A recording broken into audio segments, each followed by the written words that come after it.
Ilaamii bareedduu ko al tokko daawwadhuuti viidiyoo kana dhaggeeffadhu. Sitti tola yoo ta'e immoo sheer godhi. Akkasumas koppiliinga godhuudhaan abukkee daawwadhu. Akkasuma inni dhiiras dargaggoo bareedaa ka'u daawwadhu. Al tokko na dhaggeeffadhu. Viidiyoon kun sitti tola yoo ta'e sheer godhi. Koppiliinga godhi. Follow godhuudhaan dhaabadhu dhaggeeffadhu.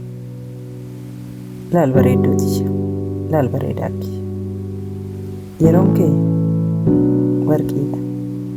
Warqii irra iyyuu darbee yeroon kee lubbuu keeti. Yeroo kee maaliin dabarsaa oolta? Oolmaa kee filadhu. Bulmaata filachuurra oolmaa filachuu caala.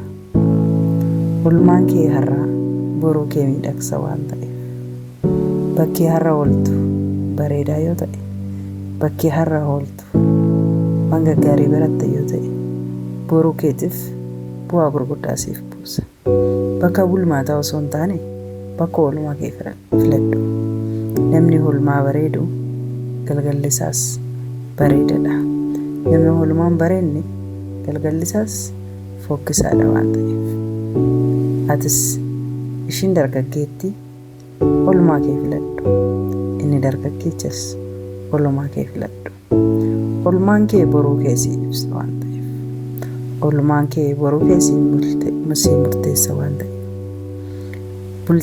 Bakka bultii filachuurra bakka oolmaa filachuutu caala.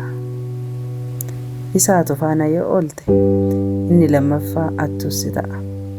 Isa sobu faana yoo oolte inni sobu inni lammaffaan si ta'a waan ta'eef. Atis bareedduu koo ishii sobdu faana yoo oolte yoo taate ishii sobdu ishii lammaffaan si.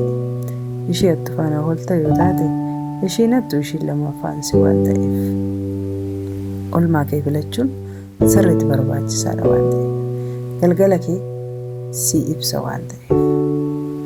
Bakka oolmaa keenyaa filachuu waa hunda caala. Isumas ta'e jechoota namootaatiin hirkattee hin deemin.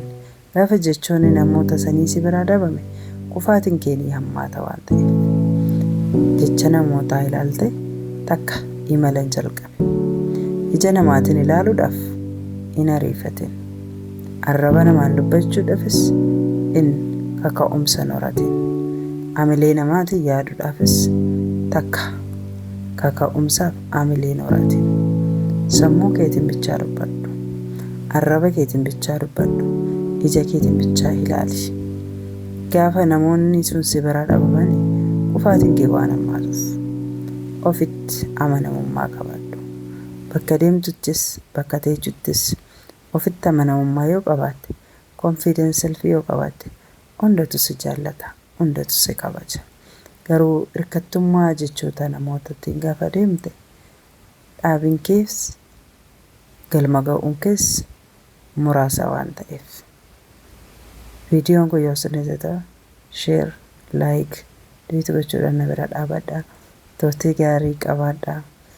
Akkasumas immoo akkaawuntii kanaan barnoota gaggaarii isiniif fidee akka dhufu abdii guddaan qaba. Yeroo gaarii qaba.